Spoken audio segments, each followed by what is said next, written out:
If we're struggling, don't point fingers. Let's figure out what we can do on our side to try to figure out how we can maximize this asset. Now you've got the confidence. If there is other hiccups, which there will be, there's ups and downs in any business that we play and anything that we're doing. But the next hiccup you have, you're going to be more likely to say, hey, what action can I take, instead of sitting there saying, oh, the market's bad. Things have changed. Or they told me it was going to be really bad in the summer and the fall. And you proved otherwise, right? You proved that, hey, listen, this can be a really attractive property. Hi, I'm Wyatt. And I'm Grace.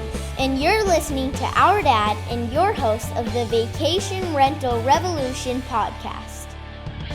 What's up, guys? Welcome to another episode of the Vacation Rental Revolution podcast. I'm your host, Shawn, and I'm really excited about a conversation we're about to have with Mr. Harman. I appreciate you joining us, Harman, and talking about your journey into short-term rentals and a property that has done very, very well. So I'm excited to dive into the details of your short-term rental investing journey. So thanks for joining us, Harman. Yeah, absolutely. It's good to hear this introduction. I've heard it as a listener of the podcast a bunch of times. So good to be on the other side. Nice. Awesome. Well, I'm excited about this conversation. I know your guys' story intimately. We've been a part of that process from the beginning. And so I'm excited for everybody to hear us. So Harman, as you know, I always like to, when we have these conversations, they're super casual, but we want to dive into the details of your investing journey. But let's take a step back and tell me like where you guys started and what got you interested ultimately into investing into short-term rentals. We were investing in real estate for a few years. I think, like a lot of people that got bit by the real estate bug, it's just a sense of wanting to have financial independence, wanting to have something tangible. Back in 2019, we started investing in long-term rentals out of state. So we started buying, duplexes and fourplexes in Columbus, Ohio. To be honest, like a lot of those were what you would call C-class properties. And so on paper, it seemed like they would cash flow really well. We were sort of finding as we were acquiring these properties that even if you fix them up, you can kind of fix them up cosmetically, but underneath, they're just they're in the city of Columbus. They're 100-year-old properties and you can renovate them cosmetically, but they just have a lot of underlying issues, not to mention sort of the tenant quality that you get, right? So we tried a number of different things, a number of different approaches. We tried doing some complete burrs, some gut jobs that were, we were like, hey, there's no plumbing and electrical, so we'll just sort of make everything new. And that way we won't have issues with repairs and maintenance. Well, you still have the same kind of tenants in those neighborhoods. So that kind of didn't work too well. Then we were like, well, let's upgrade the tenant quality. Let's turn every single unit that we had. So we got up to 18 units in Columbus. And we were like, let's turn every single unit as they become vacant, renovate them and make it a B-class product in a C-class neighborhood. And we'll get the best tenants, right? Even after doing all of that, after investing all of that CapEx, the juice kind of wasn't really worth the squeeze, right? I think, as we kind of got into it, I look at real estate investing, especially these days, given how challenging it is, the first few properties that you buy, those are just kind of your foot in the door, right? Like a couple $100 cash flow. Yeah. If you're making decent money, it's not really going to change your life. So you kind of have to think how is that going to scale, right? And so I kind of looked at those initial purchases as a foot in the door with an eye towards maybe scaling towards larger multifamily buildings, maybe syndications, something along those lines. But it never felt that exciting because what I sort of saw is even if you're going to a 100-unit building, you might be able to scale that better, but you're still going to be kind of managing the bottom line, right? Because your top line is kind of fixed. And so you're really just trying to manage your operational expenses and keeping those as low as possible and hoping you net out on profit. But I've always been sort of the person that's more focused on the top line. If you grow the top line enough, the bottom line will kind of take care of itself, right? So I explored the syndication path, sort of, kicked around the idea of joining a couple of masterminds for syndications, but it just sort of wasn't speaking to me. And so, that's where short-term rentals kind of called. And actually, the thesis for getting into short-term rentals initially wasn't the traditional short-term rental model. It was just thinking about, hey, real estate, the benefit really comes from holding these properties long-term, right? And so what can we do to acquire properties that are solid properties in solid neighborhoods where it doesn't take that much to manage them and we can just hold those for a long period of time. So it was actually thinking about hey, can we go into the nicer suburbs of Columbus and buy a property? We can self-manage it. If those are nicer properties, if those are B, A- sort of suburbs, you can self-manage. Hopefully it's a lot easier because the tenant quality is a lot higher. And so then from there, it was well, if we're already going to be self-managing as long-term rentals, why not self-manage as short-term rentals? And so that's kind of how this whole thing came about. It was actually a little bit indirect and it wasn't kind of the traditional vacation rental model that pulled us in. Nice. Yeah. And that's why I'm really excited to dive into the details of your guys' story, because you were, you're a very astute investor. You're really paying attention to the numbers. You're looking, you mentioned in that, kind of what led you into it. A lot of different things that a lot of people aren't paying attention to is like, what is that top line potential, right? And where is the cap on that potential? What is it going to take to get there? What is, like you said, is the juice worth the squeeze? And what are the asset classes that are going to help me maximize my long-term and ultimate goals? And you also mentioned having an asset that long-term goes up in value, and being able to invest in more quality areas, quality products are what is going to appreciate the highest. And so those are some of the things that led you to the short-term rental game. There are things that I love about the game as well, but it's not the path that leads a lot of people to short-term rentals, which is more that lifestyle vacation side of it. And you really unpacked it from kind of does this help me meet my my long-term financial goals? And is this passive income vehicle going to be the vehicle that helps me get there faster and accelerate that progress? And so it's always I always find it really refreshing and interesting a lot of times when I talk to investors like yourself that are looking at all of those layers of that onion and helping make them those decisions and choosing an asset class that works for them, because it's such an important decision on choosing that right passive income vehicle. And you've tried a couple other ones and ultimately didn't even think that they were going to want, you thought you were going to lead more into the multifamily space and syndications and some of those bigger projects on that side. And it's interesting how everything kind of shook out to where you started running down the short-term rental road. And so for different reasons than bring a lot of other people there. And so where's home? So you mentioned you were investing in Columbus, outside of Columbus, but you said that was out of town. Where's home? Yeah. So we live in San Francisco, California. Yeah. So significantly farther away from where you guys are at right now. And so ultimately we started coming in and saying, okay, we have the properties in Columbus. And I don't think you didn't liquidate all of them all together, right? You have these properties and you started to say, hey, we're going to explore this different asset class. We're going to start to learn about that. So take us through navigating that now that you're kind of switching gears and saying, okay, we think there's some potential in this other asset class right now. In 2022, we bought a fourplex in Columbus, Ohio. That was actually in, one of the better locations in our portfolio. So it was a 4-unit property near Ohio State University. And so it had some long-term renters there, in it when we bought the place. So we bought the place in the spring. There were students, so they were going to be leaving for the summer. So our plan was as we were starting to explore short-term rentals, we were like, hey, this is going to be a pretty good short-term rental, given where it is in this area. So that was kind of our first, foot in the door for short-term rentals. We were like, those tenants left in the fall. Actually, there was a little bit of a glitch in the plan because the seller extended the leases for a couple of the tenants and didn't tell us. So we had to wait a few extra months. But anyways, we started renovating that. And then, as we started to learn about the short-term rental space, I think there's kind of two different assets, broadly speaking, right? There's kind of your urban market short-term rentals, and there's your vacation rental. And those are two very different products, right? So, one is kind of, I call it transactional sort of, right? People are coming to town for business, for a concert. They're coming for 3 or 4 days. They need a place to sleep, and, they'll look for a location. They might look for a nicer place than not. But overall, they're really coming to the city for a reason, and they just need a place to sleep. Versus the vacation rental side of it is just completely different, right? It's very experiential. People are looking, they're booking months in advance. They're looking with their entire family. They're making this big decision, and it might be the highlight of their year, right? It's not just a place to sleep. So very different models. And so as we learned about that, I wanted to get more into that space, but it wasn't a space that we were super familiar with. I think the urban market, there's obviously a lot of carryover, right? Because we're already in that market. Just, furnish a place, set it up and launch it on Airbnb versus, vacation rental. It's well, what market do we choose? How do we do this? And so that's where we started looking around for resources. And that's, where we came to Vodyssey in the fall of 2022. Nice. Yeah. And I remember, with the Columbus properties where you're there, you're like, okay, this fourplex can work as a short-term rental, and then navigating where is that next market going to be for us? And, so it's quite far away, right? You guys are in San Francisco. let's walk people through, because this is a challenge that a lot of people have.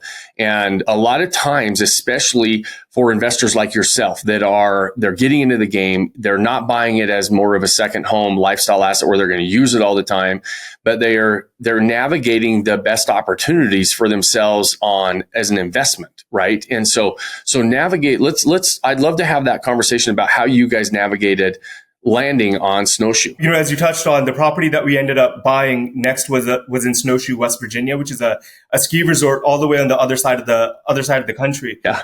And I'd love to sort of say like, hey, we had this whole systematic process. We looked at all of these markets and analyzed all of these factors and came to Snowshoe, West Virginia. This is one of those sort of, once you start doing things, the ball just kind of starts rolling and you kind of don't know where it's going to go, right? So we joined Odyssey and I'm looking on AirDNA and I took a screenshot and I posted it in the Facebook group that, at the time it was a Facebook group. And so I posted it, not asking a question about Snowshoe, the market. It just happened to be I was just looking and I had a random AirDNA question hey, help me do this. It just happened to have Snowshoe in the screenshot. I just posted it, wasn't interested in that market at all, didn't know anything about that market. And someone in the group was like, hey, I have a property there. Feel free to reach out to me if you want to know more. Odyssey member James. So I reached out to him. We got on the phone, spent an hour on the phone, the day later. And then it's oh, he told me all this interesting stuff. It's a ski resort. It's an upside down ski resort. So, most ski resorts, the resort is at the bottom and you sort of take the gondola up, but here everything's at the top of the mountain. He told me all of these things and I'm wow, this is fascinating. I never knew this stuff. I never even heard of this market. So then, the next step is to go on Zillow on that Friday night. And it had only been a couple of weeks of looking at markets, but at that time in early 2022, there was pretty much no inventory in any market, right? And so it just happened to be that we looked on Zillow in Snowshoe. There were a handful of properties that were on the market, but there just happened to be this geodesic dome that we sort of saw. There were a few other properties that we kind of looked at oh, maybe that's a nice one. That looks like a nice little, standard sort of log cabin. But we just saw this geodesic dome and we're wow, that is so cool. What is that? And just one thing led to another. James put us in touch with his realtor and, we got on the phone with the realtor on Sunday. So within the space of posting on Thursday, talking to the realtor on Sunday, it's just, one thing led to another. So yeah. And you ultimately put that property under contract, which is a very unique property, which has its own advantages and draws. When somebody's looking at it, it does help it stand out, right? Talk to us a little bit about, because obviously you didn't just go in and knowing you very well. You didn't just go in and put an offer on the property. You ran specific numbers. You really looked into the like you said, what is that revenue potential? Is the juice going to be worth the squeeze? These are more expensive properties than you're buying on the B and C class properties in Columbus as long-term rentals. So you're okay, I'm going to put a lot into these properties. And so is it going to be worth it? And so, because I want to talk a little bit about, what you felt like that upside potential was. And then, you've owned it long enough now where you're more than a year in, and we'll talk a little bit about how that performance actually lined up. Once we saw the property, right, then you sort of start doing all of the analysis and kind of backing into it, right? So we follow the process that you teach of, sort of looking at things by percentile, looking at, 75th percentile, 90th percentile, and kind of trying to triangulate where the property is going to fall in that range. And, you kind of do all of the pluses and minuses of all the comps and your subject property. And how does this shake out? Well, this one has a better location because this one happened to be basically right across from the ski resort, happened to be walking distance because it's one of the first properties that were built on this mountain. The ski resort opened in the 70s under the original owners at the time, and property started being built in the early 80s. So this happened to be situated right at the top of the mountain. So the location was awesome. It was just about as big as any property that was there. So it's 7 bedrooms, 7 bathrooms, and it had all of those things, and then it had this sort of intangible, unique quality about it being a geodesic dome. And, you see a lot of domes on Airbnb, but oftentimes those are these plastic domes, or there are these other types of structures, right? But this has all of the components of an actual house, has walls, floors, heating, electric. It's a house. It just happens to be shaped like a dome, and it's a large house. So just we started looking at other markets, we started looking at other properties, but like this one just sort of kept speaking to us. And I think there was, looking back on it now, I wouldn't say this like at the time. I think like what I've come to gather is if you're going to be operating, near the top of the market, sometimes there's a little bit of an intuitive sense that you have to kind of go off of as well. And we didn't have that intuition. We didn't have any experience as short-term rental investors or operators at that time, right? But I spent so much time pre-purchase and even post-purchase that first year, just sort of looking at all the comps and sort of saying like, well, can this property do this? Can this property do that? Like there was an intuitive sense that like, hey, this property could kind of perform off the charts from where all the data suggests that this market maxes out. Of course, you don't necessarily want to make an investment decision purely on a gut feel, right? Yeah. I think you kind of want to look and say like, if I do the analysis, is this a profitable property? Just, based on sort of running the numbers objectively and dispassionately. But then you kind of want to have a little bit of that upside, right? Which is what makes short-term rental so much fun. It's that it isn't like a long-term rental where the rent is, $13.50 and that's exactly what you're going to get. There is this kind of fun sort of upside that you get to play with. You get to lock in some profitability, but with the potential for a lot more. That revenue potential is what I believe is so fun as well, because like you've heard me talk about this with our group and outside of our group is it's like you and I can have a property right next door to each other, same area, essentially the same properties. And if they were long-term rentals, we'd be getting essentially the same rent, right?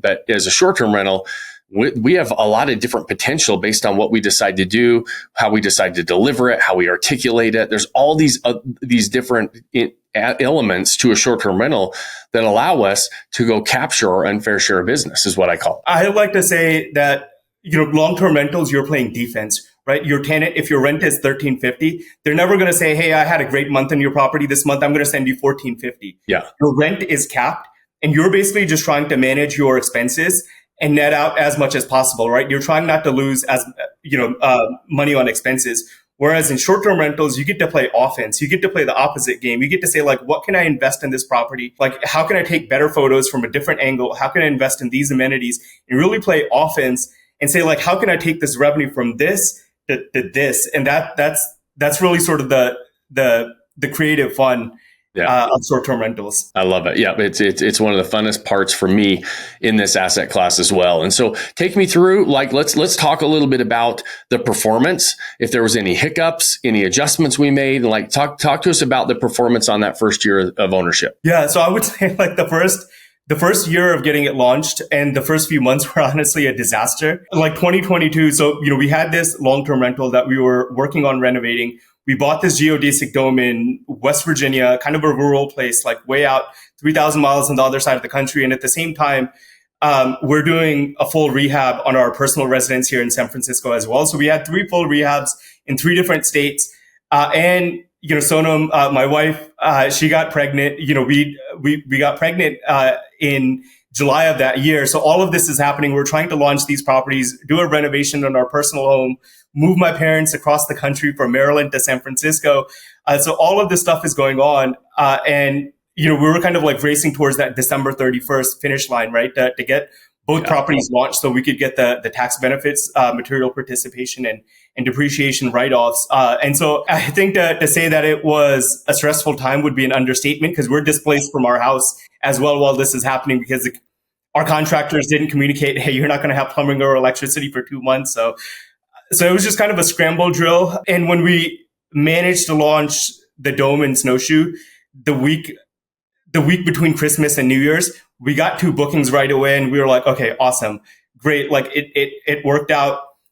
But the second guest that we had, they sent us a message after they checked in and they're like, hey, when we get in the hot tub, we're feeling like an electric shock of some sort. And so both Sonam and I are like freaking out. We're like, do not get in the hot tub. Right. Right. And so like the week between Christmas and New Year's, it was kind of a scramble drill trying to figure out like what was happening. And so it was like managing those guest expectations, like, hey, I'm really sorry, don't use the hot tub. The next couple of guests after that, we had our electrician, we had the electrical company come out. Long story short, there was something faulty in the electrical company's equipment, leading to like 60 volts of ungrounded current running through the property. And it was all, 60 volts and water, needless to say, is a pretty dangerous combination. So, yeah, it was kind of a disaster. And like, even when we launched, the property wasn't fully finished. We finished like the main level, and the upstairs level, but the basement wasn't done. We were only renting half the house. We were renting a sleeping capacity of 9 rather than a capacity of 15. So, we kind of were half online, half offline in the wintertime. We're trying to rent it. We're trying to do some work on the basement at the same time. In hindsight, I think you kind of have to know what the peak seasonality of your market is. And like, if a place is ready or not ready, I think like, it kind of behooves you just to sort of knowing now how much more profitable the winter is compared to the off season. Just having a property that's live the entire winter, even if it's only half the property, would have been better than like, taking the property like offline all the time throughout the winter. So anyways, we got to the end of March. Ski season ended. So that first 3.5 months, we did about 35,000 in bookings that winter. Half the property, it was offline half the winter time. And then, we got to April and we're kind of like licking our wounds, trying to figure out where to go next. We knew we had some more upgrades that we wanted to make on the property. But yeah, we were just offline for like April and May while trying to lick our wounds and figure out like what our game plan is. And so, we finally opened up the calendar sometime in like mid-May for the spring and the summer season. And we got like a couple of bookings. But like, honestly, like the calendar was pretty dry at that point. So like, I always knew like Snowshoe was going to work out in the wintertime because it's a winter market, right? But the questions were always about like the off season. Well, what can properties actually do? All we heard going in was like, hey, no one comes to Snowshoe in like April and May. Summer is, it's very light. October and November, it's pretty much dead. No property like, has any bookings at all after like mid-October until like, Thanksgiving, like the mountain is just completely dead. So in one of our weekly calls, this is where the calendar was pretty empty after 2 or 3 weeks of opening it. And, I was sort of looking for advice on like how to maximize property and like how to get it going again. And I knew we had some work planned, but, your suggestions were really helpful around one, getting higher quality photos. Cause I think like in our head, we knew how cool the place looked, but like the photos that we had weren't really reflecting how awesome the place was that we saw in person.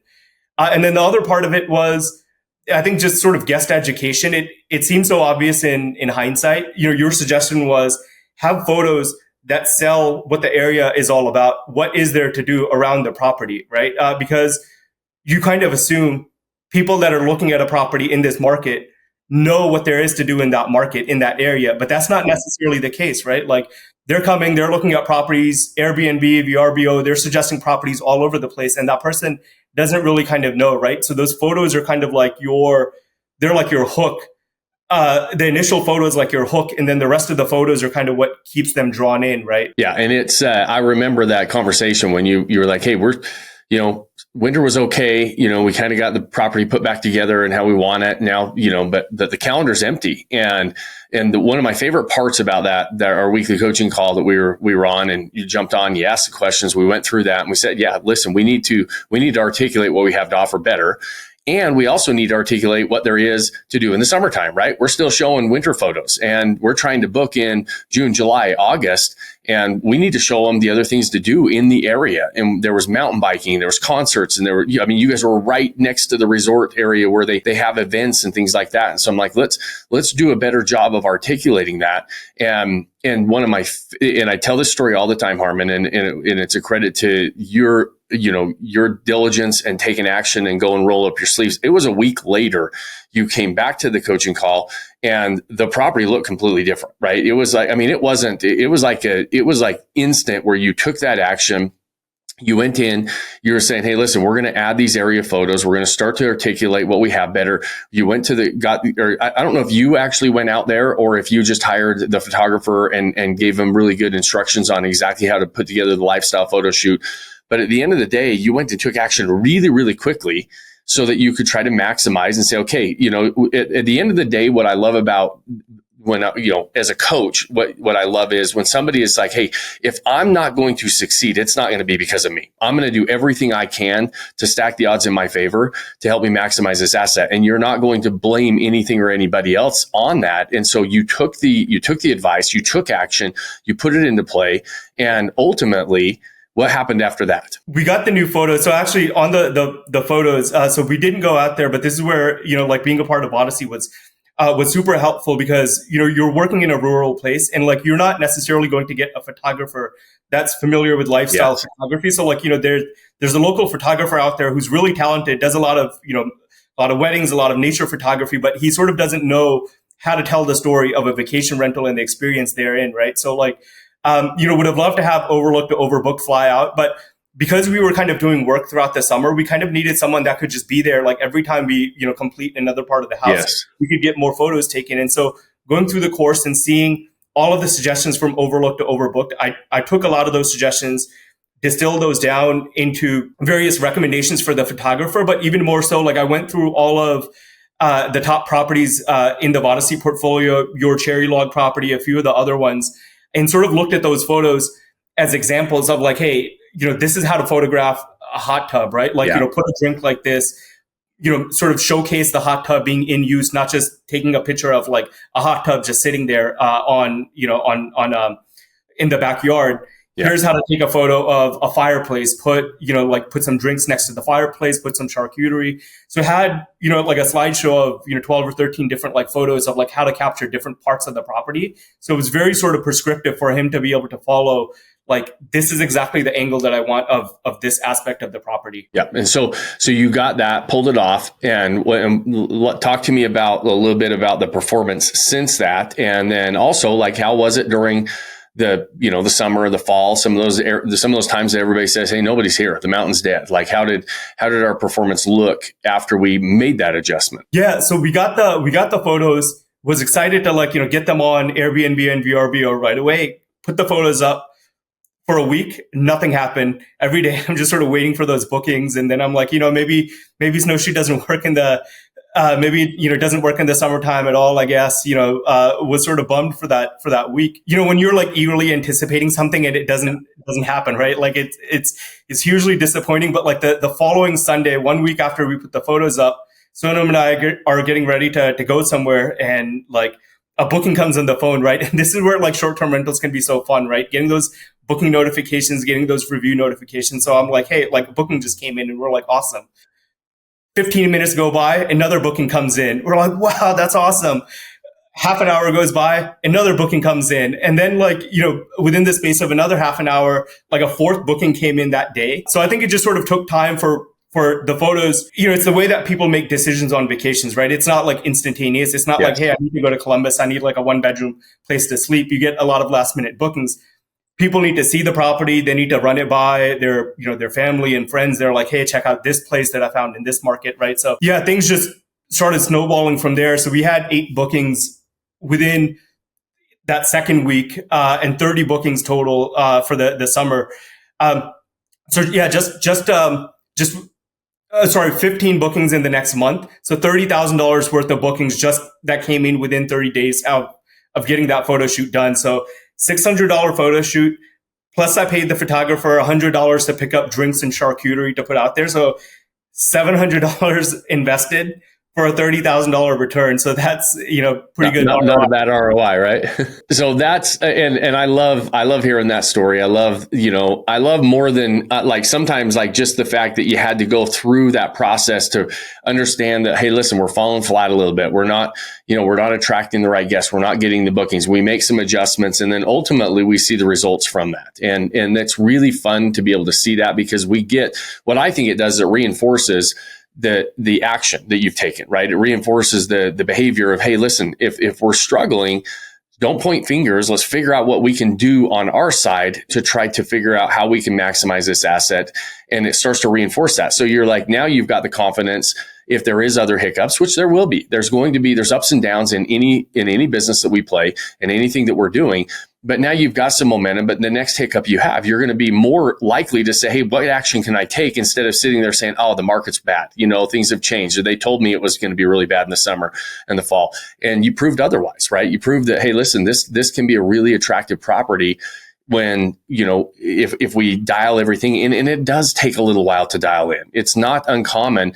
I always tell people, give yourself a good 12, 18 months before you really feel like you're hitting your full stride. 6 to 9 months during that launch phase, of just saying, hey, listen, I've got to really dial this in and figure it out, make the necessary adjustments. And so we've got, you're rushing, you bought the property, you're rushing to get it online by the end of the year in the first winter season. So we're rolling out of your actual second winter season, the full winter season. And so how was which is your peak season? How was your first ultimately full winter season? Yeah. So actually, before I go into the winter, just one more thing to add on the photos, right? On the attraction photos, the guests that we have in the wintertime. So, every time there's a booking, the automated message that goes out is something along the lines of it has, what brings you guys to Snowshoe? Have you guys been to Snowshoe? And in the winter, we get messages that are like, oh, this is our 4th year coming to Snowshoe, or we go skiing every year and we look for, we normally go to this resort, but, we always wanted to try Snowshoe. There's a high level of familiarity that people have with Snowshoe and why they're coming there. But in the summertime, most of the messages, I would say, people are like, oh, we've never been, or, what's there to do? Or do you have recommendations for us? Right. And so that really helped me understand that advice that you gave about the area and the attraction photos, because you think you have a potential buyer, a potential booker that is familiar with, not just, with the area that you're operating in, but they're really not, right? They're just looking for a good experience. And it's your job, once you've got their attention, once you've got their hook, it's your job to keep that attention and to sort of, basically, it's like a longer sales cycle, right? You just need to sort of capture their attention and then, convince them throughout that entire process. And sometimes they might send you messages. And, as soon as you respond a couple of times, they end up booking. And it's such a great point to put an exclamation point on, is that, and it's so true. And it's so natural that people think, well, they're already looking here. They must know what they want to come to do. Right. And it is, as long as we've been in the business, it's one of the biggest mistakes I think that investors make or hosts make, is they're not articulating everything there is to do in the area, because it is absolutely not true that when somebody is looking in an area, they know all the different things and all the fun things to do in the area. They're coming to experience the area. The more that you can articulate that, we assume only thing we need to articulate is our property, and that's not true. We need to articulate all those great things that people can enjoy and experience in the area, and that ultimately is going to just raise your listing, optimize that listing, and raise you up in the ranks. When they do make a decision to book, they're gonna be like, man, I really like Harman's property because, one, he knows all the stuff about the area and it got me really excited about it. And so then they get hooked in. That whole off season, even though we were offline like a bunch, doing some renovations and stuff, we ended up pulling in 60,000 of bookings.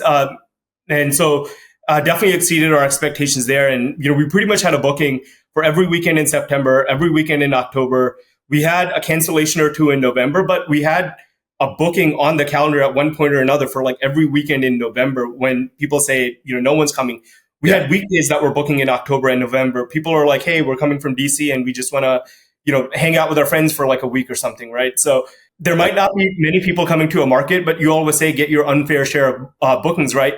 Are a lot of people coming to Snowshoe in the middle of the week in November? No. But if your property is the property that stands out, the handful of people that are coming, they're going to be inclined to stay at your place. Exactly. Exactly. Yep. It might slow way down, which is the reality, right? What people are telling you advice wise makes a lot of sense. It does slow down, but like you said, to get your unfair share of business, if you've got a top property that does stand out in a crowd, the few people that are coming, your likelihood of getting booked is high. There is one thing that can make or break your success with short-term rentals, and that's your ability to provide your guests with an amazing night's rest. We're taking all of the guesswork out of selecting the perfect mattress system. Personally, I have these custom mattresses in every one of my short-term rentals. We love them so much that we even got them in our own personal homes here in Utah. So visit VodySeeSleepSystem.com and use the promo code podcast. It's all caps at checkout to get 55% off. And then the wintertime exceeded our expectations as well. So, we, in the summertime, we added a fire pit, just upgraded our photos, just sort of upgraded the experience overall. And so going into the wintertime, I was projecting 125,000 in bookings. Just sort of went through, did the numbers, what's the ADR, what's the occupancy that we can get, and just sort of doing the math, it kind of shook out to 125,000. And I was like, that just seems too high. Is that really possible? That would mean we need to do 40,000 a month in December, and January and February. That just seems too high. And so it was kind of fun throughout the fall to watch those bookings come in and to sort of watch, just just watch the calendar fill up. And like, I put that number out there as kind of a goal, but in the back of my mind, I was like, even though like just sort of looking at all the numbers, I was like, this is where the math works out. It felt too good to sort of believe until we got to like about 90,000 in bookings, like, by the end of November. And I was like, okay, I think 125,000 is reasonable. But really the number that I had in the back of my mind was like, actually, if you run all of these numbers, really it gets you to 150. But there was no way, like, I was willing to believe that like it could actually pull in like 50,000 a month. And so that is basically where we ended up being. I think it's 151 or 152,000 in bookings for the winter time. For the winter season. Congrats, man. It's awesome. And it's well deserved. You guys know that listening to this show on a regular basis, that we post the properties in the show notes, so you guys can go check out Harman and Sonam's property and check it out to say, because I always say success leaves clues. And so go check this out. And it's a well deserved, that success that you're seeing. It was not without making the adjustments, the necessary adjustments, rolling up your sleeve, saying, okay, what do we need to do here? And because like you said, you felt like that first year was kind of like, holy crap, we're like drinking of a fire hose. We're trying to figure this out. There's a lot going on. We're not dialing in everything that we need to dial in. There's just, it feels like like you said in the beginning, it felt like kind of a disaster in the beginning. And then ultimately, you get through that launch, you make the adjustments, you start to get some momentum in the summertime and the fall when everybody said it's dead, and that momentum carried into the wintertime, and you have a record season, right? And it's at a time when a lot of people are saying that the markets have shifted, and you're not having a record season during the COVID era when everybody was making money, right? You guys are really dialing it in a time when a lot of people aren't getting their unfair share of business. And so, it's really exciting to see. And so those of you who are listening, make sure you check out the listing, because And I always say, try to reverse engineer some of the things that we're talking about and looking at, and you can make some of these same adjustments if you own properties and being able to operate toward the top of the market. And so Harman, this has been a really fun conversation, and I really appreciate it, and I appreciate you being able to share kind of the ups and the downs of some of the things that went right, some of the things that went wrong, because that's our goal here at the Vacation Rental Revolution and at Vodacy, is to help people walk into this game with their eyes wide open. And so at the end of every episode, I always like to pause for a minute and have you guys like reflect and say, okay, if you give yourself some advice going back, 5-10 years from now or before now, and saying, if I could give myself a piece of advice from what I know now, what I learned now, diving into this game, what would that be? Is there something that comes to mind on what you would give yourself as far as advice diving into the short-term rental game? I knew this question was coming, but it's still it's a great question, but it's a tough one, because you only know now what you know because you sort of went through everything, right? But if I could rewind the clock, I think like what I realized, like, short-term rentals it's a really fun asset class. But the difference between the 75th and the 90th percentile, and then even between the 90th and the 95th percentile, is insane, right? Like 75th percentile is basically more or less breaking even.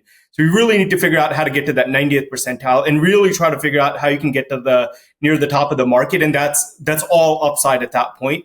So if you're going to get into short-term rentals, I would say get in with the intention of just really learning the game, really trying to operate at the top of the market. It's just a lot more fun that way. Yeah, that is. I love that. And I actually I've never had that answer, and I 100% buy in and believe it, is when you said, it's hard because if I didn't go through that, if I didn't experience some of the ups and downs, I wouldn't know what I know now, and I wouldn't be in a position to continue to expand from where I'm at right now. And I totally believe that. And I love the advice of get in with the intention to learn and maximize, and with the goal to operate toward the top. And a lot of times that just comes by rolling up your sleeves and going through those experiences and learning along the way, so that you're in a position down the line to continue to grow, to continue to expand. And so I love that answer. And so, and couldn't agree with it more. And it's one of the, I think that's the first time I've had that answer. So I appreciate that, Harman. That's awesome. So guys, we are going to wrap this one up. And this has been a really, really fun conversation for me. It's been a really fun to be kind of on the sidelines as part of your journey and watching you guys take action, roll up your sleeves, and go through and making those adjustments, Harman. It's been really fun for me. I hope that you guys enjoyed this conversation as much as I did. And I always appreciate you spending your time with us. We know how valuable your time is, and it's important for us that you spend it with us. And we appreciate that. And at the end of every episode, you guys know I ask you two favors. if you like this show and you know somebody else that might like the show that's getting into the short-term rental game, wants to walk in with their eyes wide open, share the show. Those things do help us. And then obviously, if you're whatever platform you're listening or watching on, reviews, likes, shares, all those things help us. And so we always appreciate that. If you have more than 30 seconds, give us a written review on what you like to see on these shows and what you like about it. We read those and we try to take feedback from them. So, and then that final thing that I always ask you, and I always challenge you at the end of every episode, is to go pick that one thing you can do today, start building that life you don't want to take a vacation from. Cheers, my friends. Thanks for joining us on this episode of the Vacation Rental Revolution podcast. Share this with other people you think need to hear about it. And don't forget to subscribe and leave us a review. Hey Grace, is there a website? Yes! For more amazing content and expert advice, visit Vodacy.com. Thanks for listening, and we'll see you on the next episode.